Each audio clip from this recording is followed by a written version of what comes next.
नए तरीके से शुरू किया ना। जी अस्सलाम वालेकुम भाई, कैप टू लेक्चर 115। ये रिकॉर्डिंग वैसे भी अवेलेबल होगी। अच्छा जी,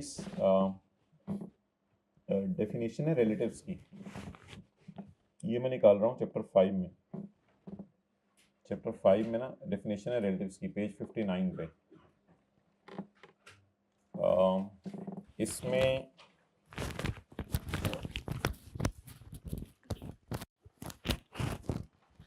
एक चीज़ है, N ancestor, a descendant of any of the grand parent और एन अडॉप्टेड चाइल्ड।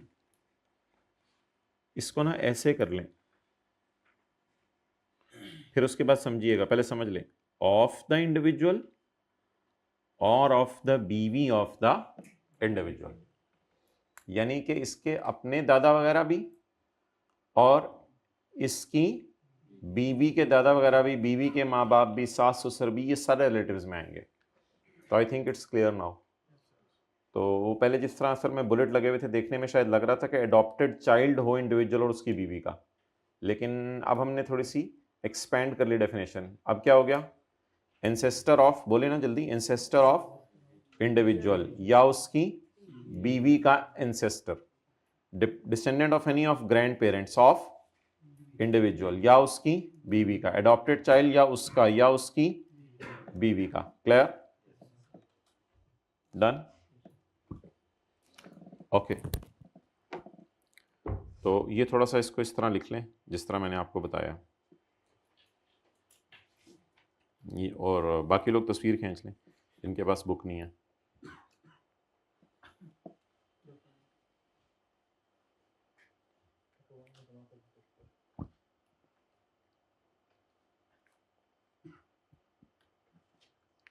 आवाज़ सही नहीं आ रही, तो जिनको आवाज़ सही नहीं आ रही वो फिर ऑनलाइन ले लीजिएगा लेक्चर बाद में। जिनको आवाज़ सही आ रही है वो बता दें।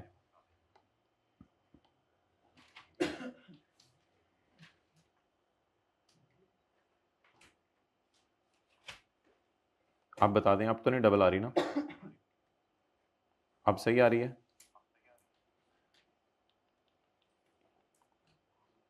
जी अब तो सही हो जानी चाहिए। चलें जी, 2 स्टूडेंट्स ने कंफर्म कर दिया सही हो गया। आगे चलें जी।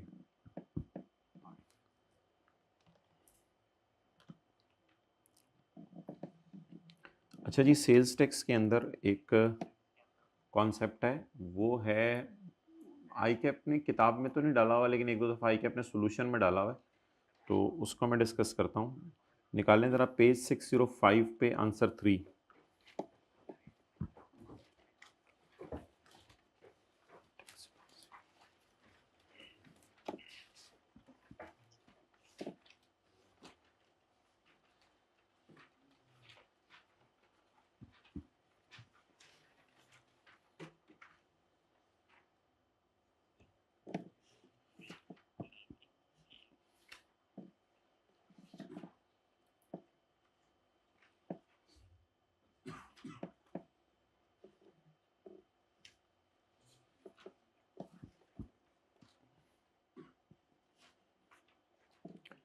ये ज़रा जमा करें, टैक्सेबल लोकल सेल और ज़ीरो रेट सेल, एग्जेम्प्ट को नहीं।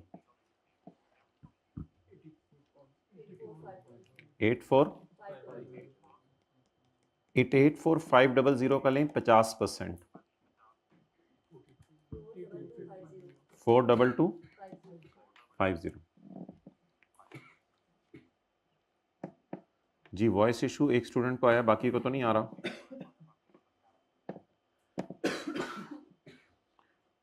चलें ठीक है, ये फिर आप ऑनलाइन में मीटिंग ले लीजिएगा। ठीक है, ऑनलाइन मीटिंग ले लीजिएगा, आप अपलोड कर देंगे उस पर। फिर कोई क्वेश्चन हुआ तो आपका मैं थोड़ी देर बाद इसको एड्रेस कर लूँगा, फिर रात तक किसी टाइम। अच्छा जी, आपने एग्जेम्प्ट सेल को नहीं पकड़ना, आपने पकड़ना है, अब देखें शायद अब इशू रिजॉल्व हो जाए। अब शायद मेरे ख्याल से परमानेंट बेस पे इशू रिजॉल्व हो गया हो। जी बता दें ऑनलाइन वाले। जी हो गया है, हो गया है, नहीं। अच्छा, तो आपने करना ये है कि टैक्सेबल सेल और जीरो रेट सेल को जमा करना है। जमा करने के ये कोई इतना इंपॉर्टेंट कॉन्सेप्ट नहीं है, बहुत कोई आता भी नहीं। टैक्सेबल सेल और जीरो रेट सेल को जमा किया करना है हर न्यूमेरिकल में। इसका ले लिया करना है आधा। आधा लेने के बाद अब आप एक रूल देखें। रूल ये है कि 90% रिस्ट्रिक्शन नहीं लगेगी अगर जीरो रेट सेल आधे टैक्सेबल सप्लाई से ज्यादा हो। मतलब यह है इस बात का कि लिखें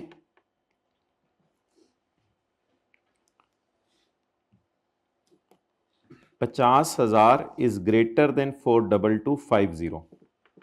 समझ आ गया ना कंपैरिजन कैसे किया है? एग्जेम्प्ट सेल को नहीं लेना, एग्जेम्प्ट सेल को नहीं लेना। 50,000 इज ग्रेटर देन 42250। एग्रीड और not?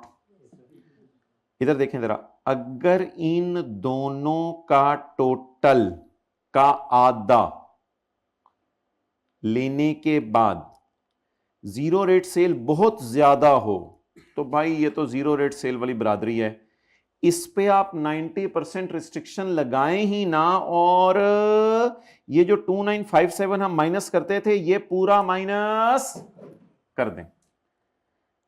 90% restriction is not applicable है जीरो रेट सेल और more than 50% of all taxable sale. Practice करें, ऐसे नहीं बात समझ आनी। ये अगला सवाल है आपके सामने, इसमें तो जीरो रेट सेल है ही नहीं। अच्छा, ये अगला सवाल है आपके सामने। 10,000 10.0 12.5 को जमा करें। पेज 607 पे हूं मैं। 22.5 मैं पेज नंबर 607 पे। 22.5 का माय डियर ले आधा 11.25। अब इसको कंपेयर करें 10,000 से, तो जीरो रेट सेल कोई ज्यादा नहीं है, उल्टा ये काफी कम आ गई है। तो इस सवाल में हमने 90% रिस्ट्रिक्शन डन। भाई ये था कॉन्सेप्ट। अब आप मुझे कोई ऐसा सवाल अगर किसी की नजर से गुजरा हो जिसमें ये रिस्ट्रिक्शन लगी हो तो वो बता दे। 5 में भाई कह रहे हैं। अच्छा, 5 में भी ऐसा है, गुड। 5 में करें जी सारे। कॉन्सेप्ट बताएं क्या है, किस सेल को नहीं देखना? 8 जमा 11 19। 19 का आधा, अगर 9.5 से 11 ज्यादा है तो 90% रिस्ट्रिक्शन ना लगाएं। बस ये बात लिख लें, छोड़ें जी, खत्म हुई। पेज 606 पे आके लिखें, पहले ये नोट करें। शुक्रिया माय डियर, 23 स्टूडेंट्स आए हुए हैं। अगर 11 9.5 से ज्यादा है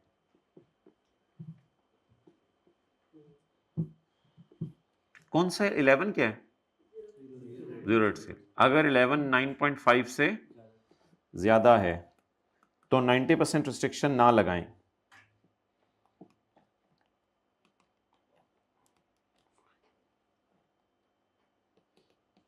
तस्वीर खींच लें, 1 मिनट। तो 90% रिस्ट्रिक्शन ना लगाएं।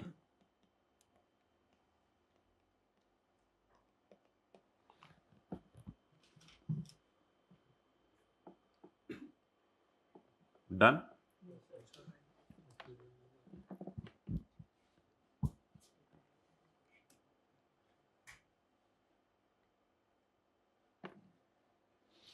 आगे चलें जी। तो ये अगर आप इसके बाद देखेंगे मेरे ख्याल से किसी भी न्यूमेरिकल में नहीं है ऐसा। जैसे कोई भी आप न्यूमेरिकल उठा के देख लें, मिसाल के तौर पे ये क्वेश्चन नंबर, जैसे पेज 620 पे क्वेश्चन है, तो ये तो जीरो रेट सेल है ही 1 मिलियन, तो 18 जमा 119 करना। जीरो रेट सेल ही बहुत थोड़ी है, तो जीरो रेट सेल ही बहुत थोड़ी है। जब जीरो रेट सेल ही बहुत, तो क्या समझ आ गया ना? करना कैसे वैसे? 18 जमा 1, इन दोनों को जमा करके और फिर कंपेयर करना है 1 से। तो जो जीरो डेट सेल ज्यादा कर रहा हो उस पर 90% की रिस्ट्रिक्शन नहीं लगनी। क्लियर ऑनलाइन वाले हजरात?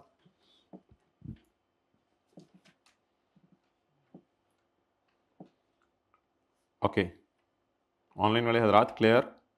कोई लिखते सी। अच्छा जी, अब आ जाए जी चैप्टर 8 में।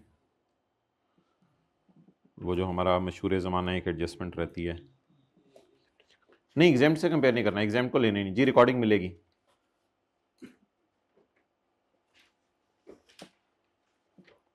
अच्छा जी, पेज नंबर 138।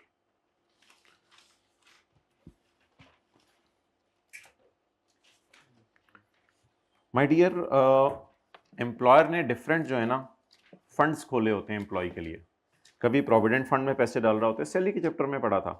कभी ग्रेचुटी फंड में पैसे डाल रहा होता है, कभी पेंशन फंड में पैसे डाल रहा होता है, कभी सुपरनेशन फंड में। प्रोविडेंट, ग्रेचुटी, सुपरनेशन, पेंशन, ये 4 नाम है। सुपरनेशन को इतना इंपॉर्टेंट नाम नहीं है। एम्प्लॉयर एम्प्लॉय के बिहाफ में नई नोट्स बिल्कुल नहीं भेजूंगा, जहरी बातें भेजूंगा ना, ये कैसे हो सकते हैं ना भेजे जाए। अच्छा, और ये स्क्रीनशॉट भी अटैच होगा इंशाल्लाह नोट्स में। आपने सैलरी के चैप्टर में पढ़ा था कि फंड रिकग्नाइज हो या अनरिकग्नाइज हो, उस बेस पे क्या करना है। आज हम ये डिस्कशन नहीं कर रहे कि फंड रिकग्नाइज है या अनरिकग्नाइज, तो एम्प्लॉय के एंगल से क्या करना है। आज हम डिस्कशन कर रहे हैं कि फंड रिकग्नाइज है या अनरिकग्नाइज है, तो एम्प्लॉयर के एंगल से क्या करना है। अगर एम्प्लॉयर ने provident fund, pension fund, gratuity fund और सुपरनेशन फंड को, अगर एम्प्लॉयर ने, अब्दुल्ला को मीटिंग जरा कंट्रोल करे जो बोले। पेज नंबर तो इसका 138 है, लेकिन अभी तो मैं डायग्राम करा रहा हूं। अगर employer provident fund, pension fund, gratuity fund और सुपरनेशन फंड को करवा ले रिकॉग्नाइज, को क्या करवा ले, रिकॉग्नाइज करवा ले, तो प्रोविडेंट फंड फुली माइनस कर लें, जितना खर्चा हुआ है कोई मसला नहीं। और ये वाले फंड, इनमें हुकूमत ने कंजूसी की, हुकूमत ने कहा आधे माइनस कर लो, आधे माइनस ना करो। हालांकि लोगों ने चीखे चिल्लाए कि ये हमने फंड रिकग्नाइज कराए हुए हैं, फिर भी हुकूमत नहीं मानी। डन। और अगर आप जालिम हैं, आपने इन फंड्स को रिकग्नाइज ही नहीं कराया हुआ, अगर आपने इन फंड्स को तो फिर तो all of 4 funds a fund recognised are. लेकिन इस रूल में भी एक रिलैक्सेशन है। However, if effective arrangement for tax deduction made, then it is allowed. असल में जब इन फंड से आपको पैसे दिए जाते हैं ना रिटायरमेंट के टाइम पे, तो उस वक्त अगर एम्प्लॉयर ये कह देना कि मैं टैक्स काट लूंगा आपका। स्क्रीन कहां चली गई?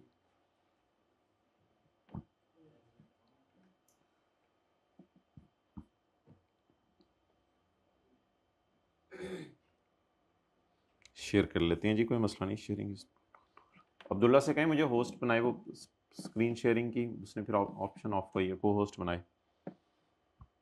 चलें छोड़ें, आप लोग मेरी बात सुनें। अगर प्रोविडेंट फंड रिकॉग्नाइज्ड है तो रूल बताएं। नहीं, प्रोविडेंट फंड पूरा और बाकी तीनों फंड आधे अलाउड, आधे। और अगर ये फंड्स अनरिकॉग्नाइज्ड हैं, अभी ज़बानी सुन ले मेरी बात, अगर ये फंड्स, तो फिर ऐसी सूरत में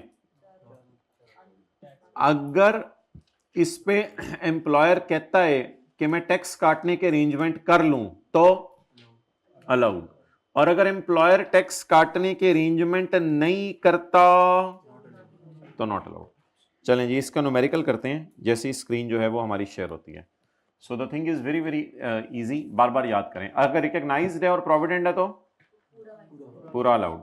और अगर रिकॉग्नाइज्ड है ग्रेचुटी, सुपरनेशन और वो हैं फिर पेंशन, तो और अगर अनरिकॉग्नाइज्ड हैं तो आप अगर टैक्स काटने के अरेंजमेंट करते हैं तो अलाउड, और अगर टैक्स काटने के अरेंजमेंट नहीं करते तो नॉट अलाउड।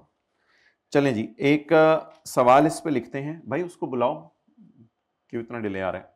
एक सवाल इस पे लिखते हैं जिसको जो है वो फिर क्लियर करते हैं। अच्छा भाई ये बात सुने, ये जो आप न्यूमेरिकल्स कर रहे होते हैं ना, न्यूमेरिकल में IFS IFB, जी मुझे पता है स्क्रीन नहीं आ रही, मैं इसी की तरफ आने लगा हूँ, अभी मैं इधर उधर की बातें इसलिए कर रहा हूँ।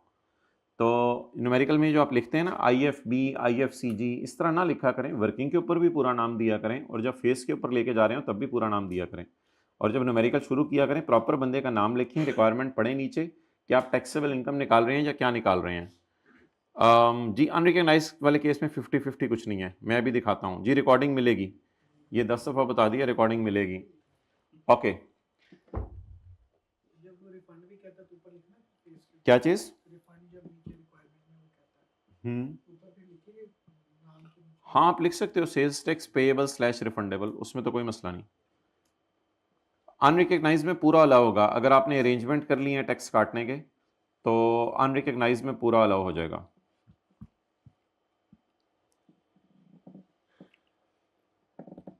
आ रहा है? बुलाओ, पॉज कर दो जरा।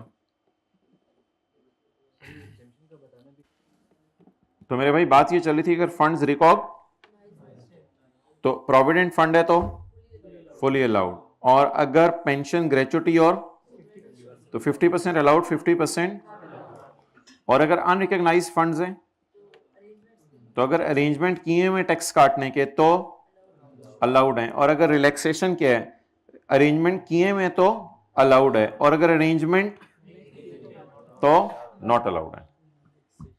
अच्छा जी, अब मैं ये क्वेश्चन करता हूं मिसाल के तौर पे,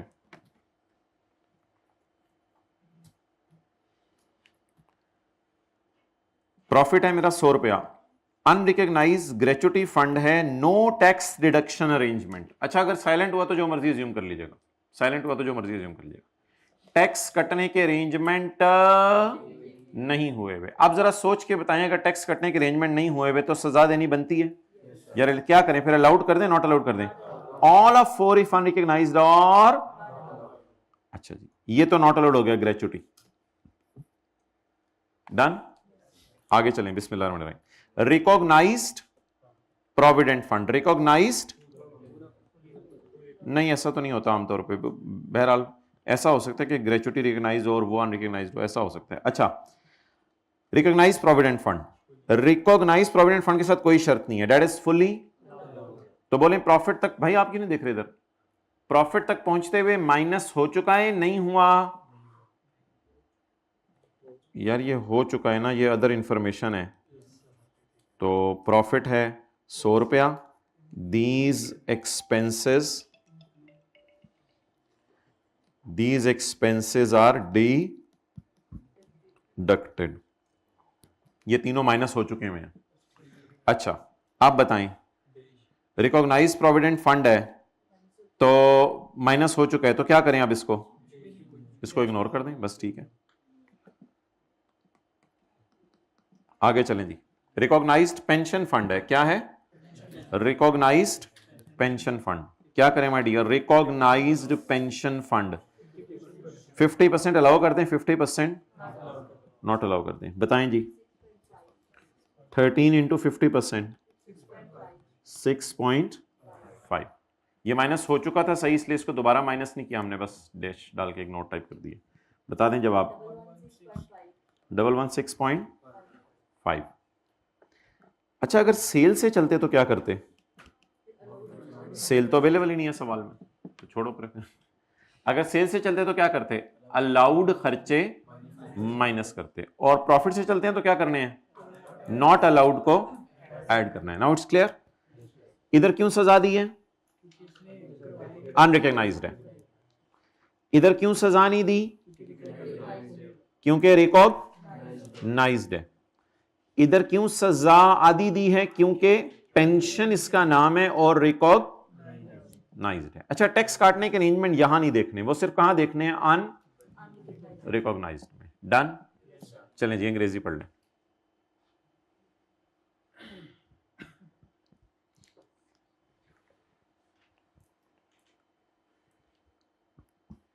Any contribution made by a person to a fund that is not a recognized provident fund, approved pension fund, approved superannuation fund or approved gratuity fund. Voice issue आ रहा है।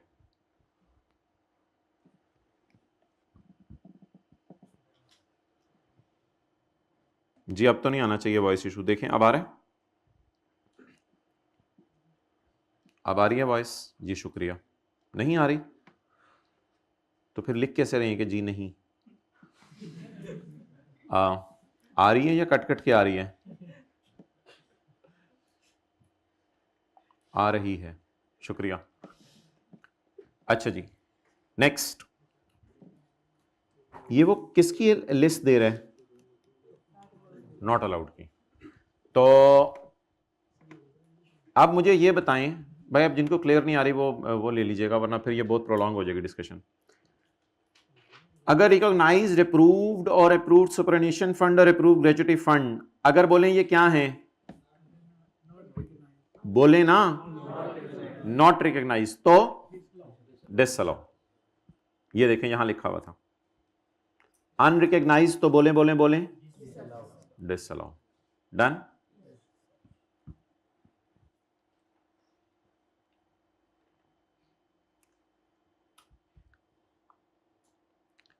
अच्छा, लोगों की अब ये राय है कि ये भी पॉइंट ई की कॉन्टिन्यूएशन में है एफ, और ये भी सिर्फ किसको डील करता है?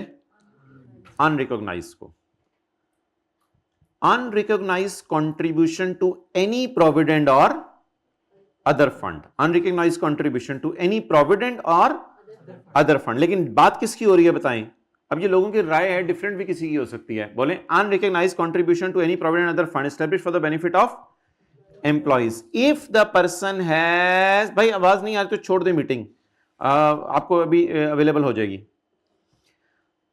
Unrecognized contribution to any provident other fund established for the benefit of employees if the person has not made arrangement to secure that tax will be deducted from any payments made by the fund।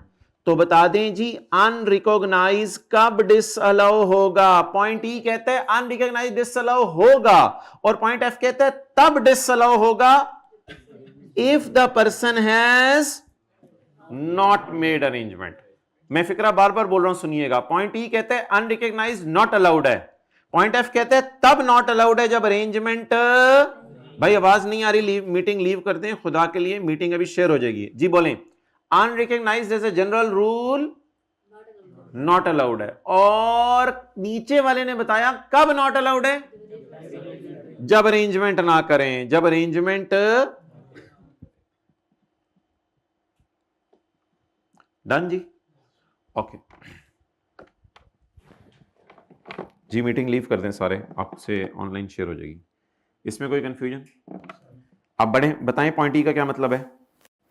बोलें अन, बोलें बोलें बोलें unrecognised. अच्छा, ये list किसकी है? ऊपर लिखा हुआ ना पहली लाइन में, following deductions will not be. तो अनरिकॉग्नाइज्ड बोलें क्या है? समझ आ गई? अच्छा, अनरिकॉग्नाइज्ड नॉट अलाउड कब है? तो कंट्रीब्यूशन टू एनी, एनी से मुराद यहां लोगों की राय है कि अनरिकॉग्नाइज्ड मुराद है। Contribution to any provident other fund established for benefit if the businessman has not made arrangement. Person कौन है? बिजनेस। भाई पोर्टल पे होगा, अपलोड होगा होगा होगा। अच्छा, if not made arrangement to secure that, tax will be deducted from the payment made by the fund। Arrangement क्या होते हैं टैक्स काटने के? अरेंजमेंट ये होते हैं कि एम्प्लॉयर बता दे यार जब एम्प्लॉय जाने लगेगा नौकरी छोड़ के, जो भी उसका टैक्स, जैसे सैलरी पे टैक्स काटता है तो जो भी उसका टैक्स होगा मैं काटूंगा। तो अगर ये अरेंजमेंट कर लें तो फिर आप माइनस करने की इजाजत है, ना करें तो नहीं है। अब कौन से बच गए? रिकॉग्नाइज्ड। तो अप्रूव्ड ग्रेच्युटी फंड कितना अलाउड है? अप्रूव्ड है, हालांकि अप्रूव्ड पेंशन फंड कितना अलाउड है? अप्रूव्ड सुपरनेशन फंड कितना अलाउड है? अब इसकी रोशनी में लोगों ने यह रूल निकाला है कि अप्रूव्ड प्रोविडेंट फंड के का लफ्ज उसने नहीं लिखा, इसलिए वो बोले 100% अलाउड है। तो ये बात इसकी रोशनी में निकली है। बहरहाल किसी और की कोई और राय भी हो सकती है, ये मोटी मोटी राय है। डन जी। तो नॉट एन इंपॉर्टेंट डिस्कशन जिसमें आई कैप का ज्यादा इख्तलाफ होता है, बच्चे कई दफा पूछता भी नहीं आई कैप। तो an amount exceeding 50% of contribution made by person to an approved gratuity fund, approved pension fund और अप्रूव्ड सुपरनेशन फंड। अच्छा जी, मेन बात तो वही हो गई, approved provident allowed, approved pension gratuity superannuation आधा आधा अलाउड, अनरिकॉग्नाइज्ड नॉट अलाउड। लेकिन अगर अरेंजमेंट हो गए हैं तो ये न्यूमेरिकल हो जाएगा, समझ आ गया? ओके।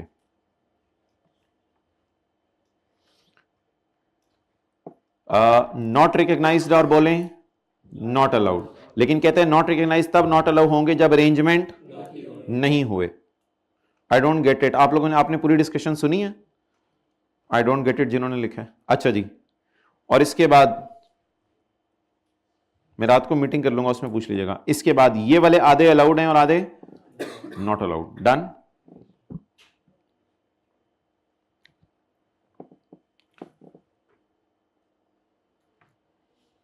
अच्छा जी, अच्छा इस चैप्टर में ना एक बात याद रखिएगा जी, अब रिस्पॉन्ड नहीं करे जब मैंने सवाल पूछा।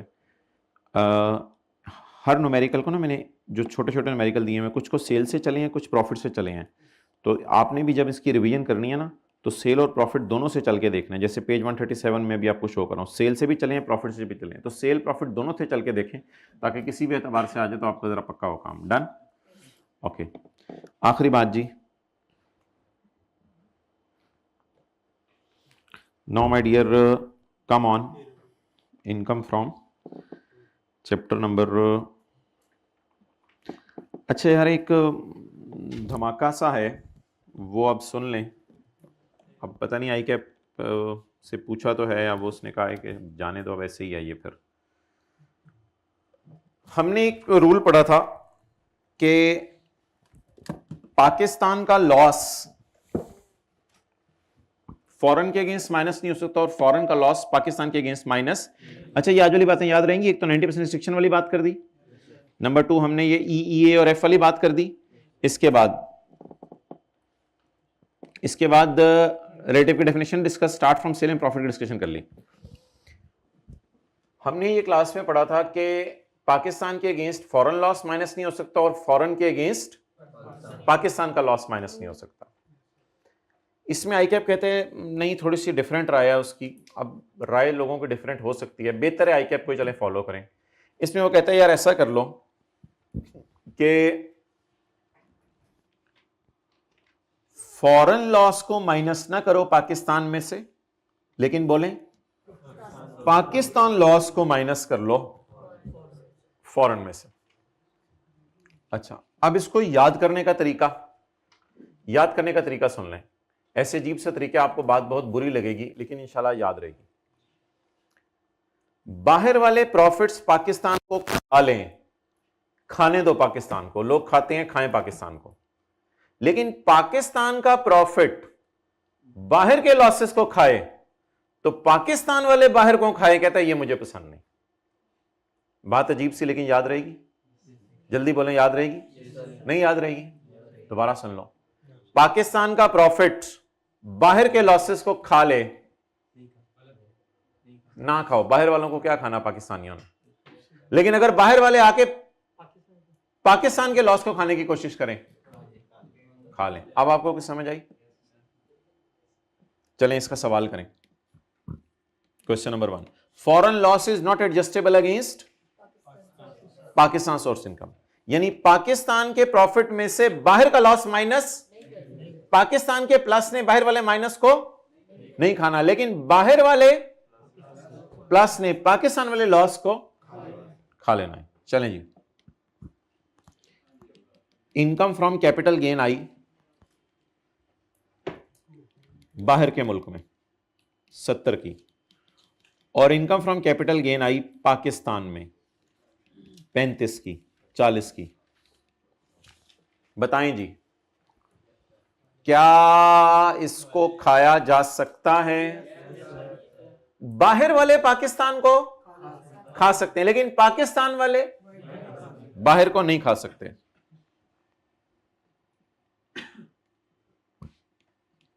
जी लिखें भाई।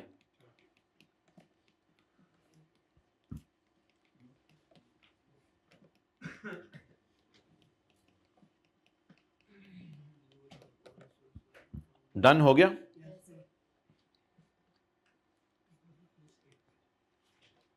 अच्छा, क्वेश्चन 2,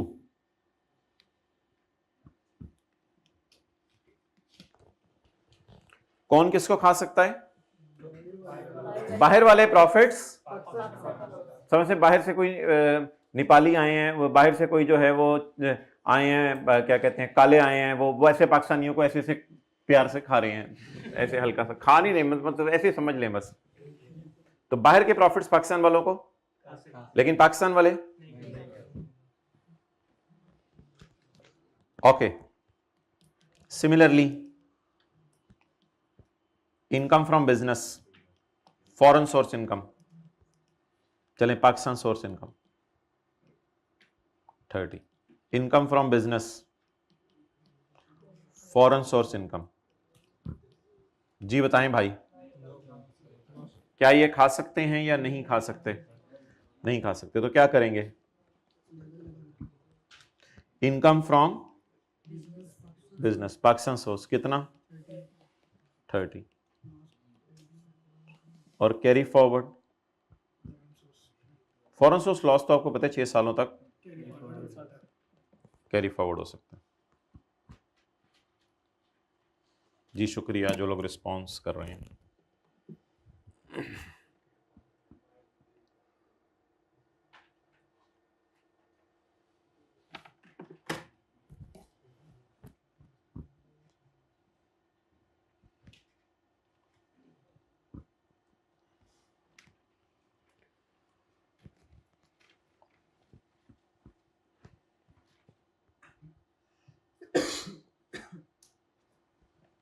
अच्छा, अब एक जगह किताब में लिखा हुआ था एक सवाल के सॉल्यूशन में कि वाइस वर्सा है, लेकिन वाइस वर्सा नहीं है, बस अब ये हो गया। फॉरेन लॉस को माइनस कर सकते हैं पाकिस्तान में से, लेकिन पाकिस्तान लॉस को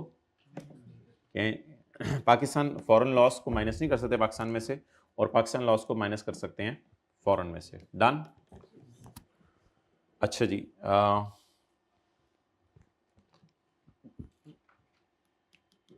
अगर मैं कहता हूं मेरी इनकम फ्रॉम बिजनेस है बाहर के मुल्क में 50, और लेकिन सेम हेड का ही होगा ना ऑब्वियसली, ये बात तो इंप्लाइड है, और इनकम फ्रॉम अदर सोर्स है पाकिस्तान में 40,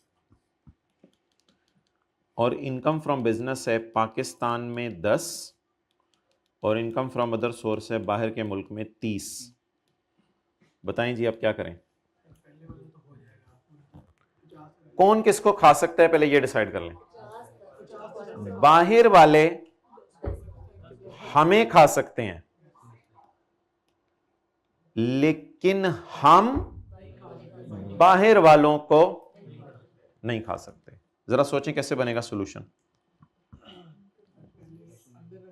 कौन किसको खाएगा? बाहर वाले बिजनेस, बोले बोले बाहर वाले बिजनेस, इस तरह फिक्रा याद कर लेना, हो जाएगा। बाहर वाले बिजनेस पाकिस्तान वाले बिजनेस को खा सकते हैं, तो खिलाएं। डन। लेकिन सेम हेड में से ही होगा, लेकिन पाकिस्तान वाली अवाम जाके किसी को इधर इधर उधर खा ले, नहीं, इसकी इजाजत। तो फिर क्या करें? इसको 44 को ऐसे लिखते हैं, जवाब 84। कैरी फॉरवर्ड कितना हो गया? इनकम फ्रॉम अदर सोर्स तो हर हेड 6 साल तक कैरी फॉरवर्ड होता है ना, इसमें तो कोई मसला नहीं। तो ये 3 एग्जांपल्स नोट कर लेंगे।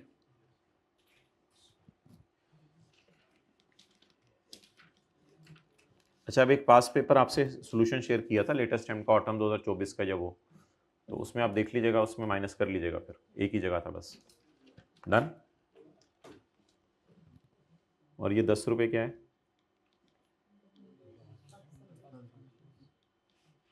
और ये 44 रुपये।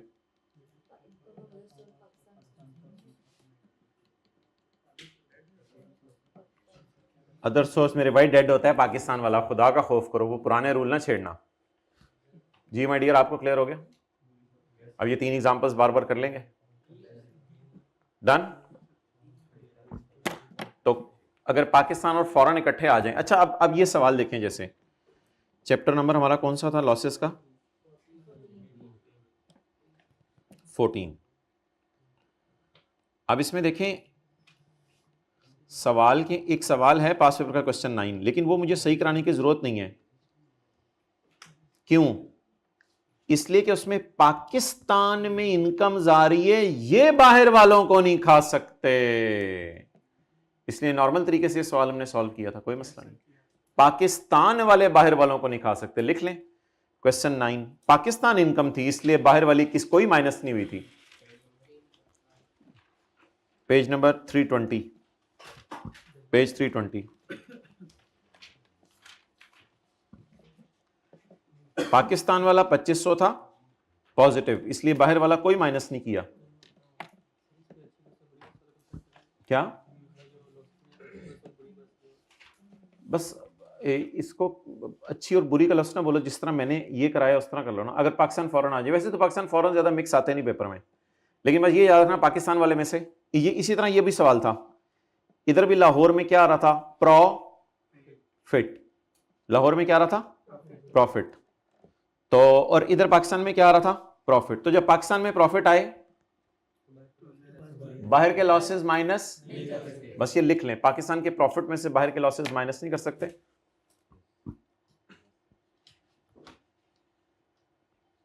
पाकिस्तान के प्रॉफिट में से बाहर के लॉसेस माइनस नहीं कर सकते। अच्छा, इसमें 10-15 मिनट मैंने आपके पास पेपर की डिस्कशन करनी है, छोटी सी, कुछ बच्चों के स्क्रिप्ट सामने रख के, वो मैं फिर नमाज के बाद करता हूं, ठीक है?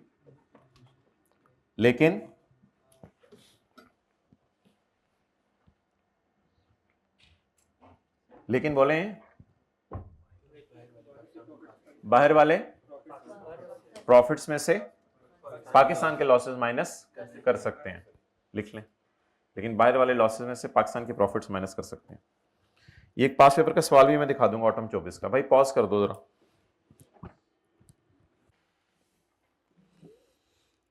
अच्छा जी, तो माय डियर बात ये चल रही है कि पाकिस्तान के प्रॉफिट्स बाहर के लॉसेस को नहीं खा सकते। पाकिस्तान के प्रॉफिट्स बाहर के लॉसेस को नहीं खा सकते। इसकी ज़रा आप एग्जांपल्स देखते रहिएगा।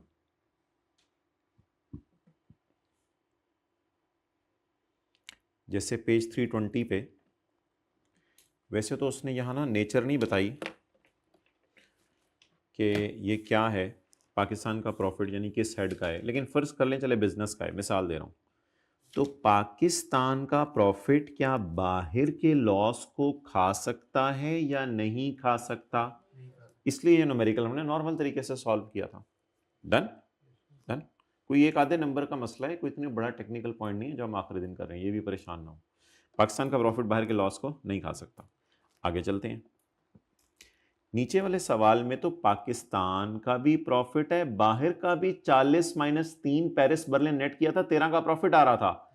लेकिन मेरा ये कहना है कि अगर पाकिस्तान का प्रॉफिट होता और बाहर का लॉस होता, मिसाल के तौर पे पेरिस बर्लिन का मिला के 1 रुपया लॉस होता, तो पाकिस्तान का प्रॉफिट बाहर के लॉस को नहीं खा सकता। पाकिस्तान का प्रॉफिट बाहर के लॉस को नहीं खा सकता।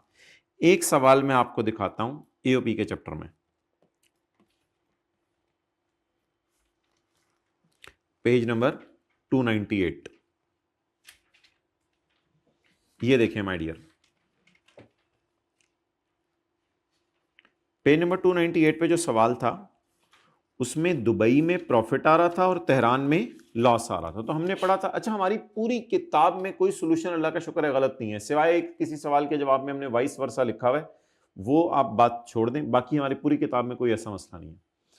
अच्छा, एक पास पेपर के सवाल में मसला है जो 2 अटेम्प्ट्स का आपसे शेयर किया था, वो मैं भी दिखा देता हूं। इस सवाल में देखें, दुबई और तेहरान तो दोनों बाहर हैं, तो जब दुबई और तेहरान को नेट किया था तो जवाब क्या आया था? पाकिस्तान का प्रॉफिट। इस सवाल में टैक्सेबल भी प्रॉफिट ही आया था, काउंटिंग प्रॉफिट तो आपको पता देखना नहीं होता, लेकिन टैक्सेबल भी प्रॉफिट ही आया था।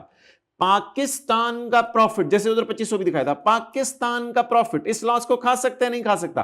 पाकिस्तान का प्रॉफिट इस लॉस को नहीं खा सकता, इसलिए इस लॉस को हमने कैरी फॉरवर्ड कर लिया था और पाकिस्तान के प्रॉफिट से लॉस माइनस। तो 3 मैंने आपको एग्जांपल्स देनी है, पाकिस्तान के प्रॉफिट में से हमने बाहर के लॉस को माइनस। तो बोले बार बार अंदर बिठा लें बात को, पाकिस्तान का प्रॉफिट बाहर वालों को जाके नहीं खा सकता। लेकिन वाहिद आई कैप की हिस्ट्री में सवाल टेस्ट हुआ, वो सवाल है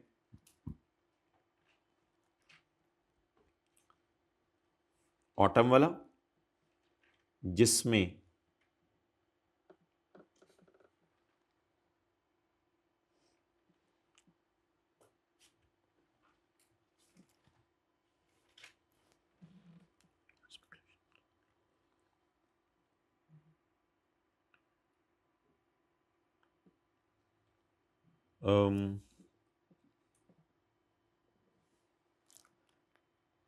बाहर का प्रॉफिट,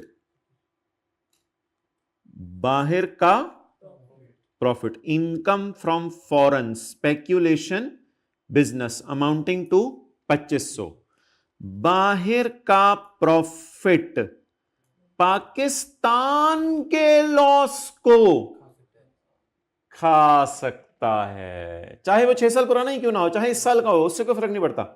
बोले बोले बार बार, पाकिस्तान का बाहर का पाकिस्तान के लॉस को, यानी एक अजीब सी मिसाल दी थी, बाहर से आके पाकिस्तान को लोग खा जाए तो उसकी इजाजत है। तो इसमें बस आप 2500 में से 2700 माइनस कर दीजिएगा। हमने सॉल्यूशन में सिर्फ 2500 ऐड किया हुआ था, 2700 नीचे कैरी फॉरवर्ड किया हुआ था। डन। तो लिख लें, ऑटम 24 के क्वेश्चन 5 में 2500 में से 2700 माइनस करेंगे,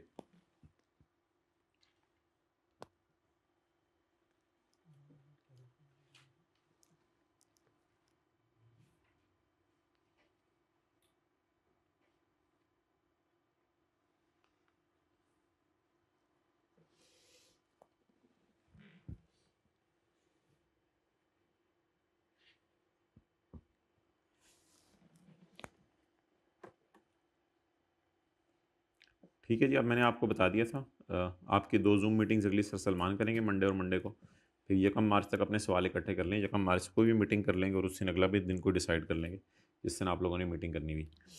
तो अब आप हजरात ऐसा करें माय डियर, बस आपके 2-3 मिनट लेते हैं, फिर आपको फ्री कर रहे हैं। ये देखें, अब कुछ बच्चे ना पेपर सॉल्व कर रहे हैं इस अजीब तरीके से।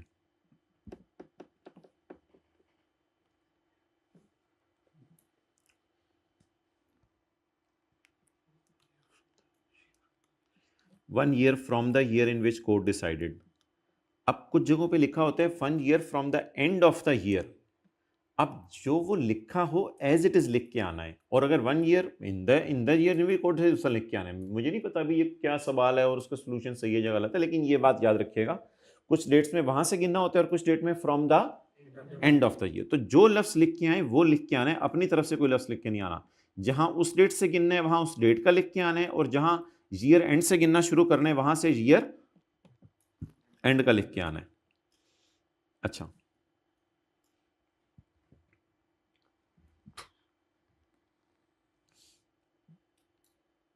मैंने निशान लगाए हुए हैं, ये देखें ना, working IFB no it is not acceptable, और मिलियन नहीं, रुपीज इन मिलियन लिखें प्रॉपर कि ये रुपीज इन मिलियन है। एक सफ़े पे एक दफ़ा ऊपर लिख दिया रुपीज इन मिलियन तो वो भी इनफ हो जाता है, वो चल जाता है।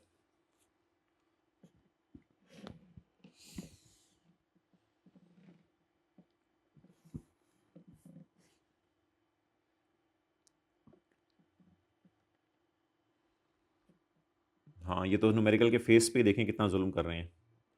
IFB अब एक न्यूमेरिकल आया था, किस उसमें लिखा हुआ था सेल से स्टार्ट करना है। अब इन्होंने जानबूझ के प्रॉफिट से स्टार्ट किया, हालांकि सवाल में लिखा हुआ था सेल से स्टार्ट करना है। ऐसे ही कभी किसी का न्यूमेरिकल आया था कोई, तो इन्होंने देखें पूरा न्यूमेरिकल या IFS IFP न्यूमेरिकल का फेस ही सारा इस तरह बना दिया। कंप्यूटेशन ऑफ इनकम एंड भी नहीं लिखा, income tax, computation of taxable income सवाल में मांगी हुई थी, एंड टैक्स दे रहा हूँ। तो जो चीज़ सवाल में मांगी और रिक्वायरमेंट में उसको ऊपर लिख के आया करें।